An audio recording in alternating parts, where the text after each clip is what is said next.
Back in 1986, Frank Miller didn't just write a Batman story. He took the very idea of Batman, shattered it into a million pieces, and then rebuilt it into something older, darker, and infinitely more complicated.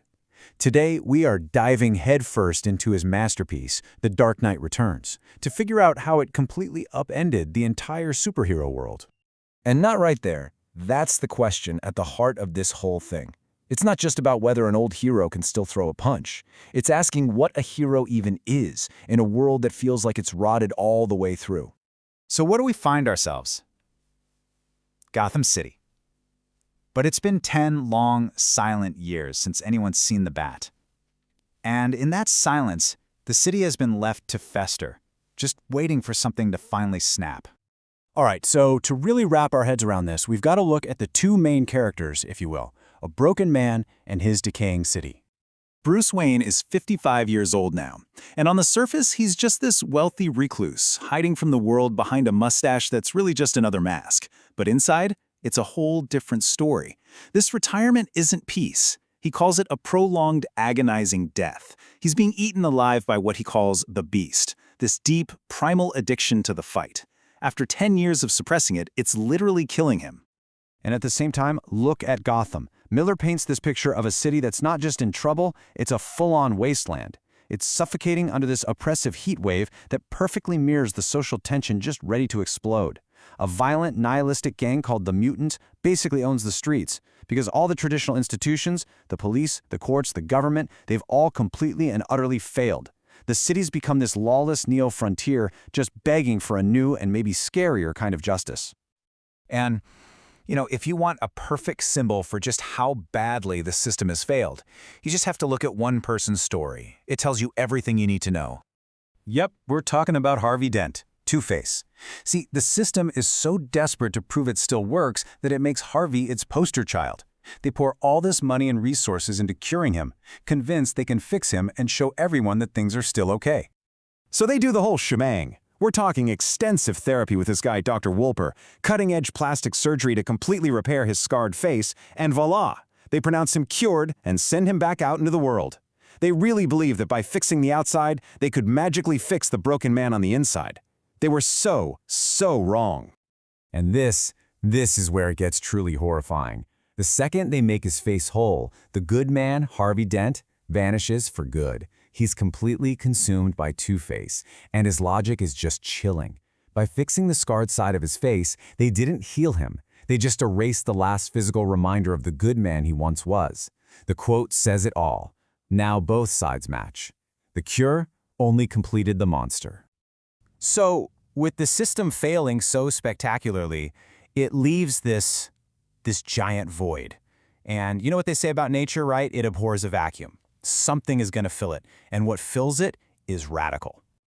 And this, right here, is maybe the most important idea in the whole book. Batman's return isn't framed as simple heroism. It's presented as something else entirely. The core argument is that in a world that has gone completely insane, the only truly rational response is to embrace a superior form of madness to force order back onto it. So as the mutant gang just runs wild and a traumatic memory of his parents' murder is violently reawakened, that's it. That's the snap. Bruce Wayne just can't hold it in anymore. He finally gives in. The beast is unleashed. So, the Bat is back. But what does that actually look like on the streets of Gotham?